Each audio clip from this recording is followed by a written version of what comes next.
Florida has long stood as the crown jewel of American tourism, where sunshine was more than a climate.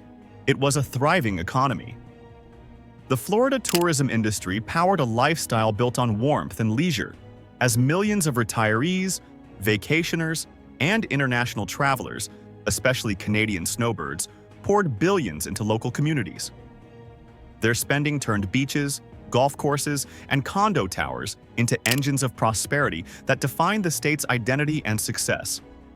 But in 2025, that engine collapsed. Not from hurricanes, recessions, or pandemics, but from the very politicians elected to protect it. In just 6 months, reckless rhetoric and hostile state policies triggered the downfall of Florida's most valuable visitor base, the Canadian Snowbirds. Their departure erased $6.6 billion in annual spending, $2.1 billion in property tax revenue, 60% of medical clinic income, and tens of thousands of jobs. Airlines cut routes. Condo values dropped 30%. Once vibrant tourist towns turned into economic sinkholes. This wasn't an unfortunate accident. It was political self-destruction.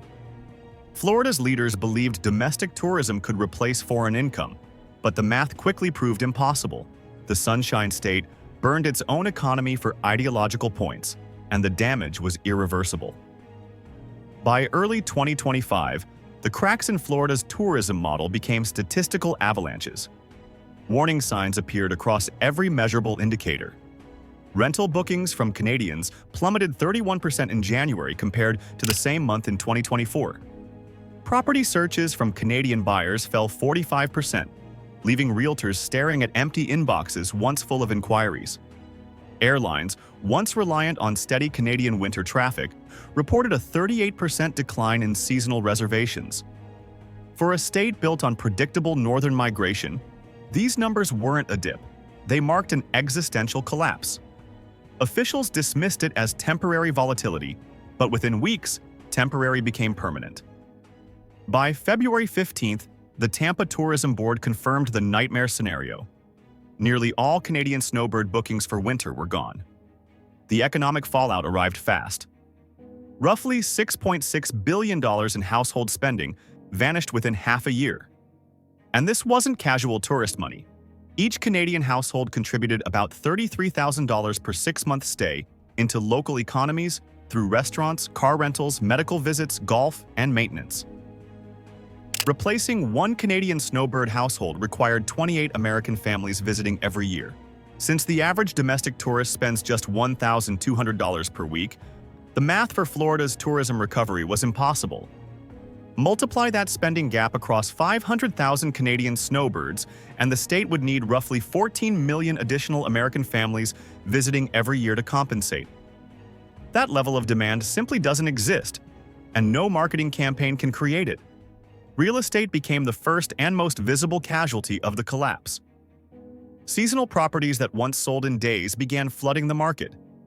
In Naples, Sarasota, and Clearwater, housing inventory doubled in less than 90 days. Condos specifically designed for snowbird ownership sat unsold, dragging down home values by more than 30% in heavily seasonal regions. Foreign property tax contributions, estimated at $2.1 billion annually, shrunk quarter after quarter, leaving counties with widening budget deficits. This was no ordinary tourism loss, it was structural dismantling. Canadian snowbirds had long functioned as economic anchors, sustaining communities through the winter and off-peak months. Without them, Florida's seasonal economy resembled a skyscraper stripped of its foundation. What followed was not a slowdown but a cascading collapse that spread through every connected sector. When the Canadian exodus became undeniable, Florida's economy didn't just decelerate, it fractured. The crash was immediate because snowbirds weren't weekend tourists. They were 6-month economic engines whose absence left gaping holes no short-term visitor could fill.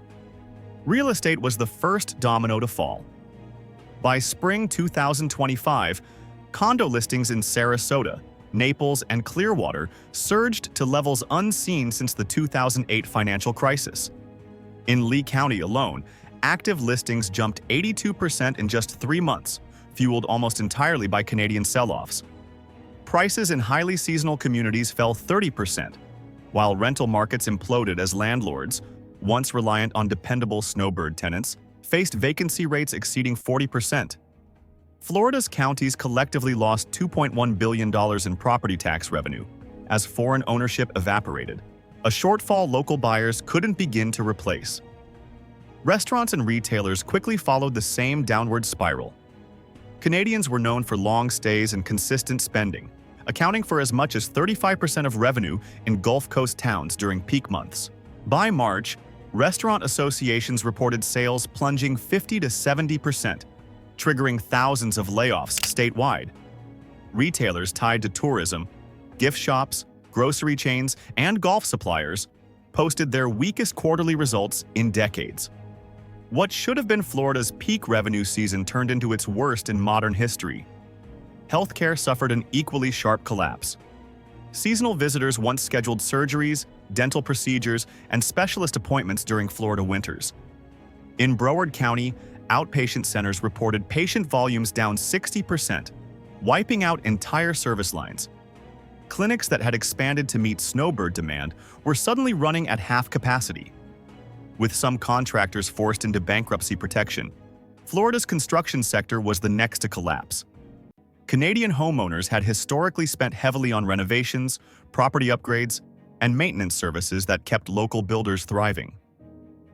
By April 2025, contractors specializing in seasonal homes reported revenue declines of nearly 70%, forcing thousands of tradesmen and small business owners to leave the industry entirely. The building permits that once powered small-town economies across Florida plummeted, leaving entire local workforces idle. The aviation sector soon followed.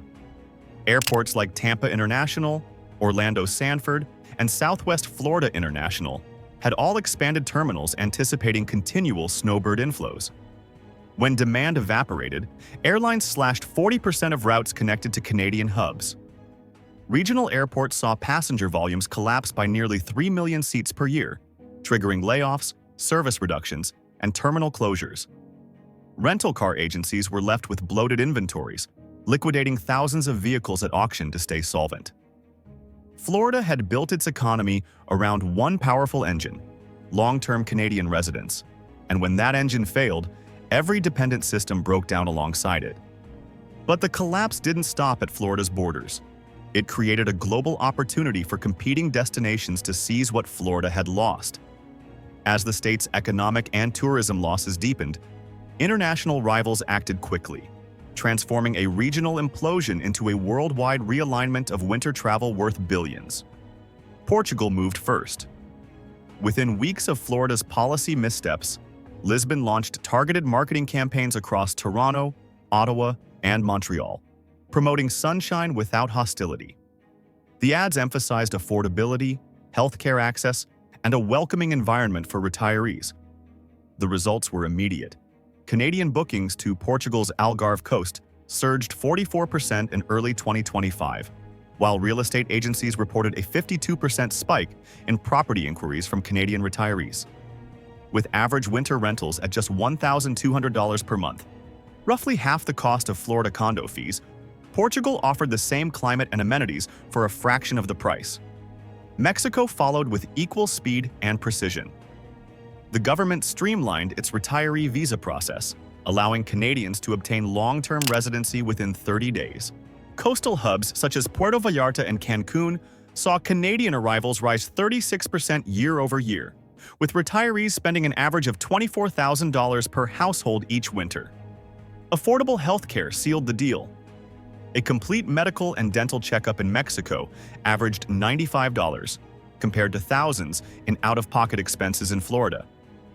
The Caribbean joined the competition soon after. Nations like Barbados, the Dominican Republic, and the Bahamas launched coordinated campaigns emphasizing political stability, English-speaking healthcare, and friendly visa policies. Canadian tourism boards recorded a 28% jump in bookings to Caribbean destinations, with Barbados alone welcoming 11,000 new long-stay Canadian retirees in 2025. These visitors contributed an estimated $350 million in seasonal spending, money that, only a year earlier, flowed directly into Florida's Gulf Coast economy. The scale of this diversion was staggering.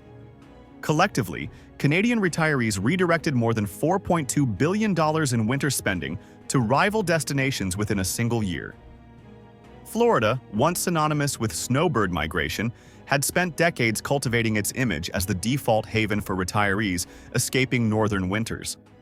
Now, its competitors were marketing the Sunshine State not as a paradise, but as a cautionary tale of what not to do. What made this transition permanent was infrastructure. Portugal opened English-speaking medical clinics designed specifically for retirees. Mexico partnered with major Canadian banks to simplify cross-border transactions. Caribbean nations introduced generous property tax exemptions for foreign buyers. While Florida's lawmakers alienated long-term visitors through hostile policies, other countries were rolling out literal red carpets. Florida's collapse didn't leave a vacuum. It sparked a global migration of wealth. Billions of dollars flowed toward destinations that understood a simple truth. When you treat visitors with respect, their dollars stay. Yet, as the world adjusted to Florida's self-inflicted decline, the state's politicians remained in denial, insisting the crisis was temporary market turbulence. That disconnect between economic data and political narrative fueled Florida's growing disaster. As billions of Canadian dollars shifted to international markets, the state's leadership clung to ideological theater. Instead of addressing the financial damage, they doubled down on rhetoric that valued politics over prosperity. The collapse wasn't hidden. It was measurable in every key indicator. By March 2025, Florida's Department of Revenue quietly acknowledged a $2.3 billion shortfall directly tied to declining foreign property taxes and falling sales tax collections. Regional tourism boards recorded a 31% plunge in international arrivals, equal to roughly 2.4 million fewer visitors compared to the previous year. Publicly, officials dismissed the trend as seasonal fluctuation. Privately, the numbers told a very different story. Leaked documents from the Tampa Bay Tourism Authority projected more than 70,000 seasonal job losses across restaurants, hotels, and healthcare facilities by year's end. One internal report warned that, without immediate policy reversals, Florida faced nearly $9.8 billion in cumulative economic losses within 2 years. Despite the evidence, lawmakers advanced new bills restricting foreign property ownership, signaling to Canadians that the hostility was not a phase but a permanent stance. State leaders defended new fingerprinting requirements for long-term visitors as security measures, but in reality, they were economic sabotage. Each new barrier shortened average stays and reduced visitor spending, cutting an additional $800 million annually from the state's economy. Meanwhile, property restrictions severed one of Florida's strongest anchors of Canadian loyalty: real estate investment. Between January and June 2025, Canadian property transactions in Florida plunged 62%, resulting in direct tax losses of $1.1 billion. Instead of reversing course, officials doubled down with nationalist slogans celebrating independence from foreign visitors. But independence didn't pay utility bills or fund municipal bonds. Counties like Collier and Lee, where Canadian tourism once generated up to 40% of seasonal revenue, ended 2025 staring at deficits exceeding $450 million each. Infrastructure projects ground to a halt. Municipal bond ratings slipped as shrinking tax bases undermined local budgets. The tragedy wasn't simple miscalculation, it was deliberate denial. Acknowledging the link between Florida's anti-Canadian policies and its economic collapse would have meant admitting political failure. For lawmakers, short-term political survival outweighed long-term prosperity. The gap between rhetoric and reality widened, ensuring that each month of inaction deepened the crisis. The most devastating truth about Florida's tourism collapse is that it isn't cyclical, it's structural. By mid-2025, economists agreed that the mass departure of Canadian snowbirds had created permanent losses that could not simply be reversed with a new travel season.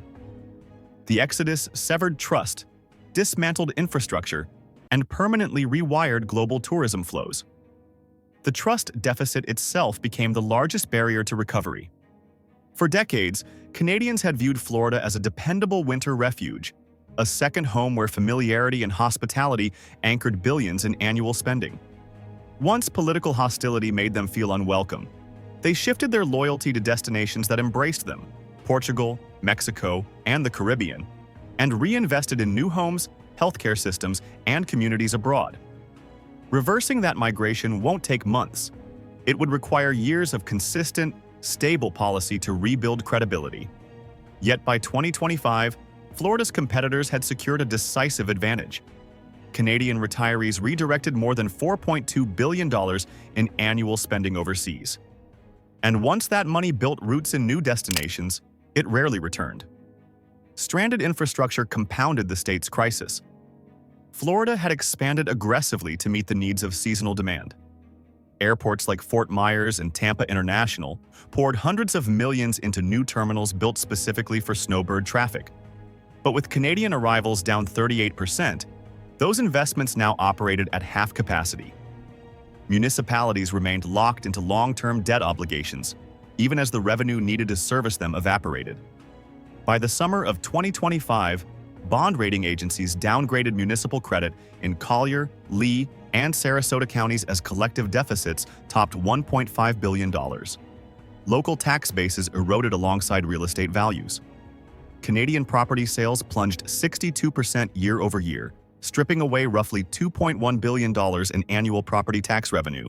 Condo prices in heavily seasonal zones dropped 30%, wiping out billions in homeowner equity and leaving residents trapped in underwater mortgages. For local governments, the math was impossible. Rising infrastructure and service costs paired with collapsing revenue streams. Essential systems, roads, emergency services, and public utilities cannot be scaled back as easily as tourism businesses. Towns once buoyed by seasonal affluence were now forced to consider steep local tax hikes just to keep operating. Florida's once reliable model of seasonal prosperity had collapsed under its own political weight. The Sunshine State, once the gold standard for tourism and retirement, became a cautionary example of how ideology can bankrupt an economy built on hospitality and trust. Healthcare and employment losses cemented Florida's decline. Clinics and hospitals built to handle snowbird surges now face chronic underutilization. Outpatient volumes across Gulf Coast counties remain down 60%, with medical groups projecting long-term losses of $800 million annually. Seasonal employment, once supporting more than 200,000 service workers, has contracted by 35%, leaving tens of thousands of Floridians unemployed or underemployed during what used to be peak months. The permanence of Florida's collapse lies in the numbers. The state didn't just lose one tourist season, it lost the foundation of its winter economy. The billions that flowed out aren't waiting to return. They've already been invested elsewhere. Florida's economic damage isn't cyclical, it's permanent. This implosion isn't an isolated disaster. It's a blueprint for what happens when politics collides with economics. The warning extends far beyond the Sunshine State. International tourism isn't a luxury. It's a structural pillar of America's economy. The loss of Canadian snowbirds in Florida exposed just how fast billions can evaporate when foreign visitors feel unwelcome. Other states should take note. The data reveals how fragile these relationships are. In 2024, foreign visitors contributed more than $213 billion to U.S. GDP, supporting nearly 1.7 million American jobs across hotels, restaurants, airlines, and retail. Canadians alone accounted for $22 billion annually, making them the single largest group of foreign tourists. Florida once captured the lion's share of that spending, but states like Arizona, Nevada, California, and New York also depend heavily on international inflows to stabilize local economies. Florida's collapse has proven just how precarious those dependencies are. Once Canadians withdrew $6.6 billion a year from Florida, they didn't simply reduce spending, they redirected it. Portugal, Mexico, and the Caribbean collectively absorbed more than $4 billion of that diverted wealth in the first year alone. The shift underscores a brutal truth. Foreign tourists have options. Once those alternatives prove reliable, they become permanent competitors. If Florida can lose nearly 40% of its international arrivals in 6 months, what's to stop Arizona from watching its snowbird base disappear? What prevents Las Vegas from losing Asian tourism over political rhetoric? The precedent has been set. Hostile policies equal disappearing revenue. Municipal governments across the U.S. are now watching bond markets react. Florida counties reliant on Canadian property taxes saw deficits swell past $1.5 billion, triggering credit downgrades. Investors have begun to price political instability into U.S. tourism markets, a phenomenon once reserved for emerging economies. That reputational damage doesn't stay confined to Florida. It bleeds into national perceptions of American reliability and openness. The lesson is unambiguous. The United States cannot assume that foreign visitors are permanent or easily replaceable. Domestic tourists cannot fill the gap. Replacing Florida's lost Canadians would require 1.8 million additional American families spending $3,600 each per season. That demand doesn't exist, and it won't materialize elsewhere either. Florida's downfall is more than a state tragedy. It's a national warning about the price of political arrogance and the fragility of an economy built on welcome.